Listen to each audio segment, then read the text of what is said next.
அன்பு நண்பர்களே, அனைவருக்கும் அன்னை சமையல் உமாவின் அன்பான வணக்கங்கள். இன்னைக்கு அன்னை சமையலில் பார்க்க போகிறது ஒரு பிரேக்ஃபாஸ்ட் ரெசிபி, கோதுமை அடை தோசை. பார்த்திங்கன்னா ரொம்ப ஹெல்த்தியானது. நம்ம இதில் வெஜிடபிள்ஸ் கூட போட்டிருக்கோம். தேவையான அளவு எண்ணெய், பொடியாக நறுக்குன்னு 2 பச்சை மிளகாய், பொடியாக நறுக்குன்னு 1 வெங்காயம். அடை தோசை பண்ணும்போது இது மாதிரி காய்கறியும் சேர்த்திங்கன்னா டேஸ்ட்டு நல்லா இருக்குங்க. வெங்காயம் தக்காளிலாம் கூட நீங்கள் வதக்காமல் கூட செய்யலாம். பாதி தக்காளி சேர்த்துக்கலாம். தக்காளிலேருந்து விதை எடுத்துகிட்டு சேருங்க.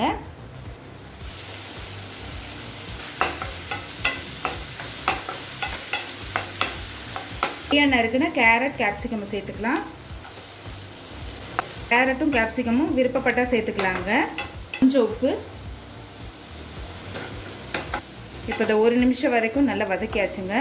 இப்போ இதை எடுத்து தனியாக வச்சிடலாம். இப்போ 2 கப் கோதுமை மாவு சேர்த்துக்கலாங்க. நான் இந்த கப்பு எடுத்திருக்கேன். நீங்கள் விருப்பப்பட்டீங்கன்னா எந்த கப் வேணால் எடுத்துக்கலாம். நீங்கள் டம்ளரில் கூட மெஷர்மெண்ட் எடுத்துக்கலாம். 1/2 கப் அரிசி மாவு, 2 டேபிள் ஸ்பூன் தயிர். இதை நல்லா மிக்ஸ் பண்ணிக்கலாம்.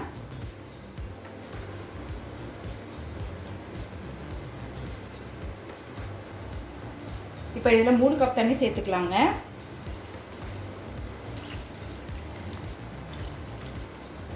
இதை கட்டி இல்லாமல் நல்லா மிக்ஸ் பண்ணிக்கலாம்.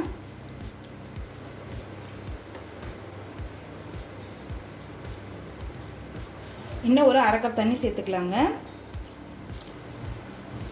இப்போ இதை நல்லா மிக்ஸ் பண்ணியாச்சுங்க. 1 டீஸ்பூன் மிளகாய்த்தூள், பொடியாக நறுக்கின இஞ்சி, தேங்காயை இது மாதிரி பீசஸாக கட் பண்ணி சேர்த்துக்கலாங்க.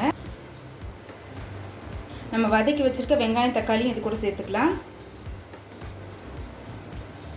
கருவேப்பிலை, கொஞ்சம் கொத்தமல்லி, தேவையான அளவு உப்பு. இப்போ இதை நல்லா மிக்ஸ் பண்ணிக்கலாங்க.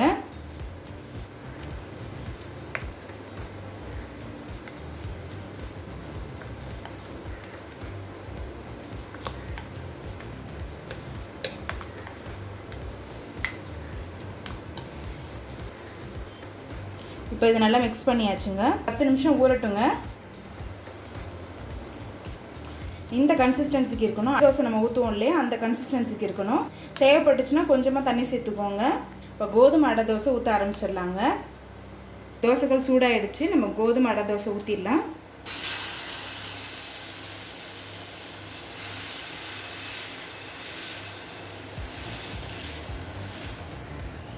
தேவையான அளவு எண்ணெய் ஊற்றிக்கலாம்.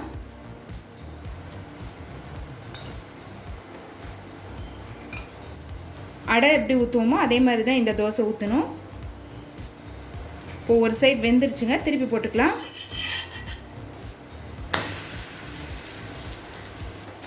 இப்போ தோசை இந்த சைடும் வெந்துருச்சுங்க.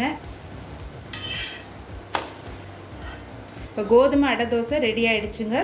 ரெசிபியை ட்ரை பண்ணி பாருங்கள், கண்டிப்பாக உங்களுக்கே பிடிக்கும். ரெசிபி பிடிச்சிருந்ததுன்னா வீடியோவை லைக் பண்ணுங்கள், கமெண்ட் பண்ணுங்கள், ஷேர் பண்ணுங்கள். இது வரைக்கும் அன்னை சமையல் சேனலை சப்ஸ்கிரைப் பண்ணலன்னா சப்ஸ்கிரைப் பண்ணுங்கள். Thank you.